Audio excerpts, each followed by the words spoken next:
ಆತ್ಮೀಯ ಯಾಜ್ 16 ನ್ಯೂಸ್ ಅರ್ಥಾತ್ ಹೇ ಸೀತಾರಾಮಗೆ ಸ್ವಾಗತ. ನಾನು ನಿಮ್ಮ MI ಅಥವಾ ಮಲ್ಲಪ್ಪ ಜೋತಾವಾರ್. ಆದ್ಮೇಲೆ ಈಗ ತಾವು ದಿನ ಸುದ್ದಿಗಳನ್ನ ಅದರ ಜೊತೆಗೆ ವಿಶೇಷತೆಗಳನ್ನ ನೋಡ್ತಾ ಹೋಗಿ ವಿಶೇಷ ಈ ಮೊದಲನೇ ಸುದ್ದಿಯನ್ನು ನೋಡಿ.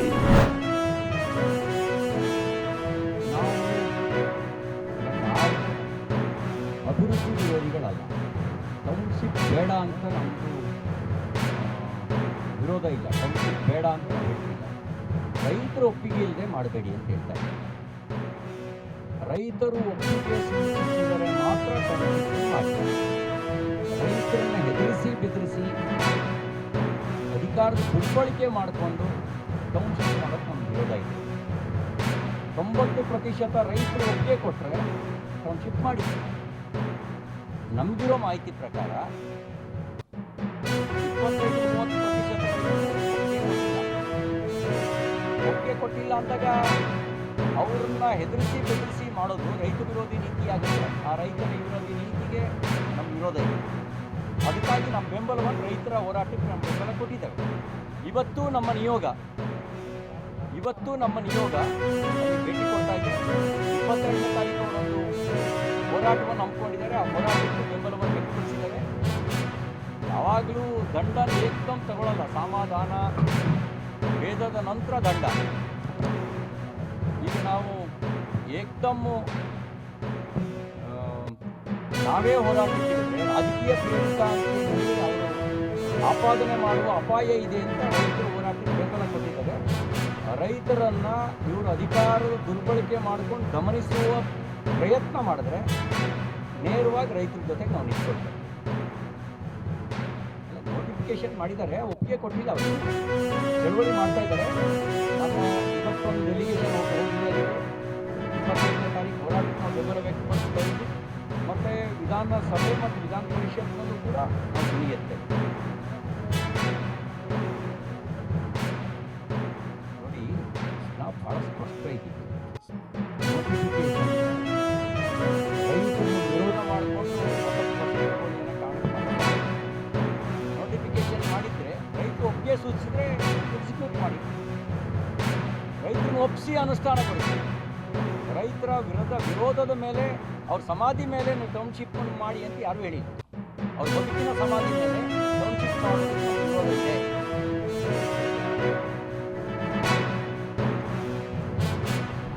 ಕ್ಷೇತ್ರ ಶಾಸಕರು ಹಾಗೂ ಮಂತ್ರಿಗಳಾದ ಶ್ರೀ ಸಗೀರ್ ಅಹಮದ್ ರವರ ಮನೆ ಮುಂದೆ ಕರ್ನಾಟಕ ರಾಜ್ಯ ರೈತ ಸಂಘ ಎಲ್ಲ ನಮ್ಮ ಜಿಲ್ಲೆಯ ಎಲ್ಲ ಪ್ರಮುಖ ನಾಯಕರು ಕೂಡ ಹೋರಾಟದಲ್ಲಿ ಭಾಗಿಯಾಗಿದ್ದರು.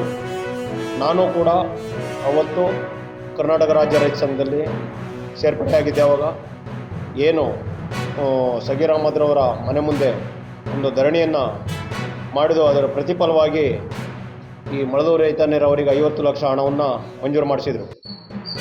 ಅದರಲ್ಲಿ ಜಾಕ್ವೆಲ್ಲು, ಇಂಟಕ್ವೆಲ್ಲು, ರೈಸಿಂಗ್ ಮೆನ್, ಪಂಪ್ ಹೌಸ್ ಕಾಮಗಾರಿ ಜೊತೆಗೆ ಬೀರಂಜಿ ಹಾಳದಿಂದ ಕಂಬಿಹಳ್ಳಿಯವರಿಗೆ ಒಂದು ಪೈಪ್ಲೈನ್ ಅಳವಡಿಕೆ ಕಾರ್ಯಮುಕ್ತವಾಯಿತು 4 ಕಾಮಗಾರಿ ಮಾಡುವ ಸಂದರ್ಭದಲ್ಲಿ. ಅದೇ ರೀತಿ ರೈತರಿಗೆ ನೇರ ಖರೀದಿ ಯೋಜನೆಯಡಿ ಕೆಲವು ರೈತರು ಜಮೀನನ್ನು ಕೂಡ ಬಿಟ್ಟುಕೊಟ್ಟು ಸಹಕರಿಸಿದರು. ಇನ್ನು ಕೆಲವು ರೈತರು ಹೆಚ್ಚುವರಿ ಪರಿಹಾರಕ್ಕಾಗಿ ಒತ್ತಡ ಇದ್ದರಿಂದ ಕಾಮಗಾರಿ ಸ್ಥಗಿತಗೊಳ್ತಾರೆ.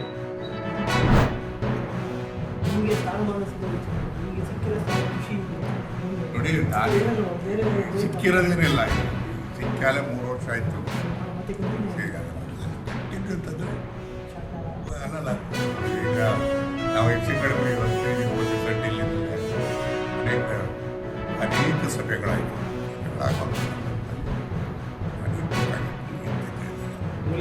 ಈಗ ಹಿಂದೂ ಇದ್ದೆ, ಈಗಲೂ ಇದ್ದೀನಿ.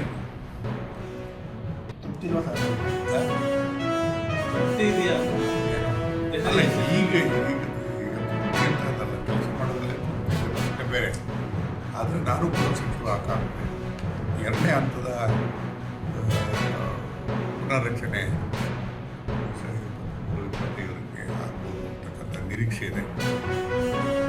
ಅಲ್ಲೆಲ್ಲ ಚಲನವಲನ ಎಲ್ಲ ಒಂದು ಕಡೆಗೆ ವಿಶ್ವಾಸ ಇದೆ. ಖಾತೆ ಗೀತೆ ಎಲ್ಲ ಮೊದಲು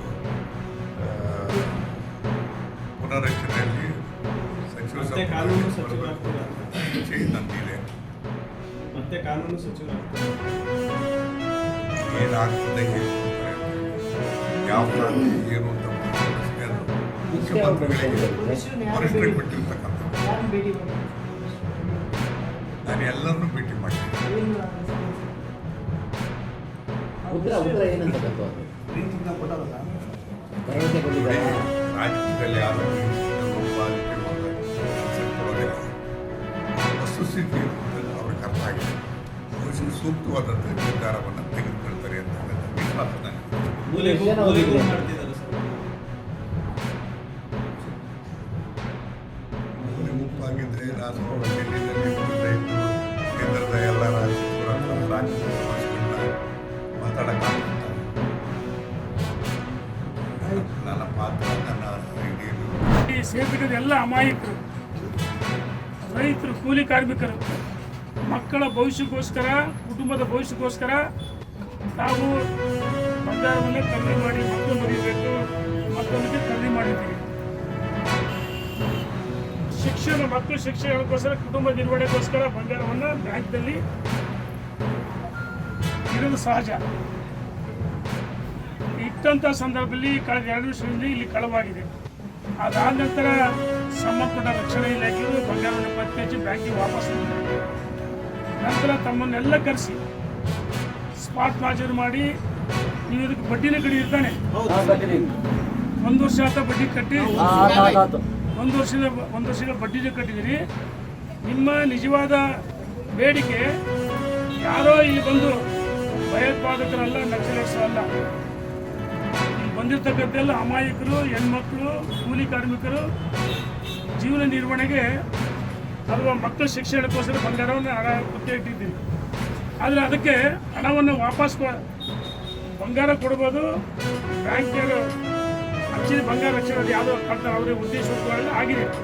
ಆದರೆ ಇಲ್ಲಿ ಯಾವುದೇ ಕಾರಣಕ್ಕೂ 20% ಏನಂತಂದ್ರೆ ನೆಟ್ ವೇಟ್. ಈಗ ನೋಡಿ, ಅವರೆಲ್ಲ ದಾಖಲೆ ಇದೆ, ಬಂಗಾರ ಇದೆ, ನಿಮ್ಮದೇ ಅಂತ ಸ್ಪಾಟ್ ಮಾಡಿರೋ ಫೋಟೋ ತಕ್ಕ ಎಲ್ಲ ಆಗಿದ್ದು ಸೈನು ಮಾಡಿ. ಈಗ ನಿನ್ನ ಬಂಗಾರ ಇಲ್ಲ, ನಿಮ್ಮ ಬಂಗಾರ ಇಲ್ಲ ನೋಡಿ. ತಾವೆಲ್ಲ ಇಲ್ಲಿವರೆಗೆ ಸುದ್ದಿಗಳನ್ನು ನೋಡಿದಿರಿ, ಜೊತೆಗೆ ವಿಶೇಷ ಘಟನೆಗಳನ್ನು ಸಹ ನೋಡಿದಿರಿ. ಅದು ನಿಮ್ಗೇನು ಅನ್ನಿಸ್ತು? ನಿಮಗೆ ಲೈಕ್ ಮಾಡಿರಿ, ಶೇರ್ ಮಾಡಿರಿ, ಕಾಮೆಂಟ್ ಮಾಡಿರಿ, ಜೊತೆಗೆ ಸಬ್ಸ್ಕ್ರೈಬ್ ನಿಲ್ಲಿಸ್ಬೇಡ್ರಿ. H16 ನ್ಯೂಸ್ ಅರ್ಥಾತ್ ಸಿದ್ದರಾಮಯ್ಯ ಸತ್ಯದ ಕೈಗನ್ನಡಿ ವಂದನೆಗಳು.